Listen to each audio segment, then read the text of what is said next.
আমারও অবস্থা খুব সিরিয়াস, 2 হাত পুড়ছে, ফেস পুড়ছে, পিঠ পুড়ছে। গ্যাসটা হালকা ছাড়ছে, যখন আপনার লাইটার দিয়ে একটা টিপ দিছি, পুরা ঘর আগুন ধরে গেছে। আলী হোসেন পেশায় ইলেকট্রিক মিস্ত্রি।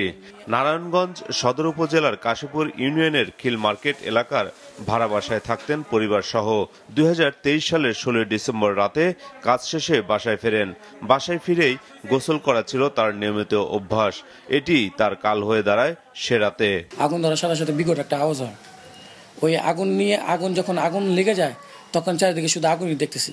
বেশি ইনজুর ছিল আমার মা, তারপরে আমি, আর তারপর আমার ভাই। আমার বাবা একটু কম ইনজুর হয়েছে। আগুনের ওই ঘটনায় মাকে হারান আলী হোসেন। সে রাতে রক্ষা পাননি বাবা ও বড় ভাইও।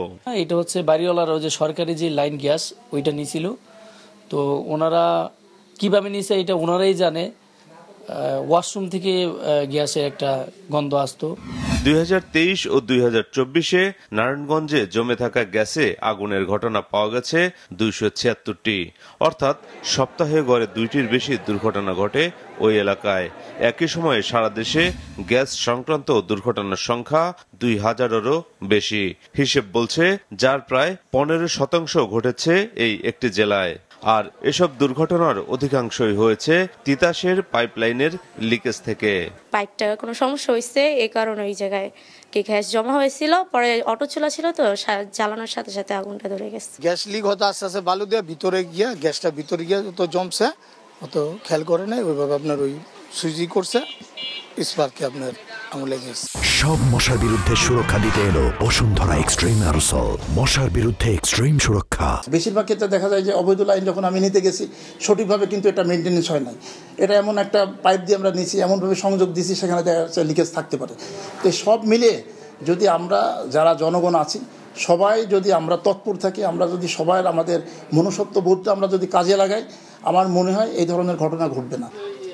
অবৈধ গ্যাস সংযোগের কারণে ঝুঁকির মধ্যে পড়েছে সাধারণ মানুষ, এমন অভিযোগ জেলার নাগরিক আন্দোলনের আহ্বায়ক রাফিউর রাব্বির। আবাসিক হাজার হাজার অবৈধ সংযোগ এবং মিল কলকারখানা যেগুলো রয়েছে, এই সমস্ত জায়গায় অবৈধ সংযোগ শত শত। এই সংকটগুলো সমাধানের জন্য যথাযথ উদ্যোগ নেওয়াটা জরুরি এবং যথাযথ উদ্যোগ এটা তিতাস কর্তৃপক্ষকেই নিতে হবে। তিতাস গ্যাসের কর্মকর্তারা বলছেন অবৈধভাবে লাইন নিলেও জনবল সংকটের কারণে তাদের তেমন কিছুই করার থাকে না। নারায়ণগঞ্জের অনেক এলাকায় অনেক পুরান লাইন, অনেক ঝাঁঝরা হয়ে গেছে। এই সামগ্রিক কিছু আমাদের বিষয় আছে। পাইপলাইন তো অনেক পুরাতন, তারপর থার্ড পার্টি ইন্টারভেনশনের জন্য পাইপগুলো ড্যামেজ হচ্ছে। আর অলরেডি আমাদের ঢাকা নারায়ণগঞ্জের এই পাইপগুলোকে রিপ্লেস করার জন্য 2টা প্রজেক্ট অলরেডি আমাদের ডিপিপি হয়ে আমাদের এটা অর্থায়নের জন্য নেগোসিয়েশন চলতেছে এনডিবির সাথে। নারায়ণগঞ্জে প্রতি মাসে গ্যাস ব্যবহার হয় 110 মিলিয়ন ঘনমিটারের মতো, যার 8% ত্রুটি বিচ্যুতিতে অপচয় হলেও অবৈধ সংযোগের কারণে কতটুকু চুরি যাচ্ছে তার হিসেব নেই তিতাসের কাছে। মাহমুদুল হাসান, মাছরাঙা সংবাদ, ঢাকা।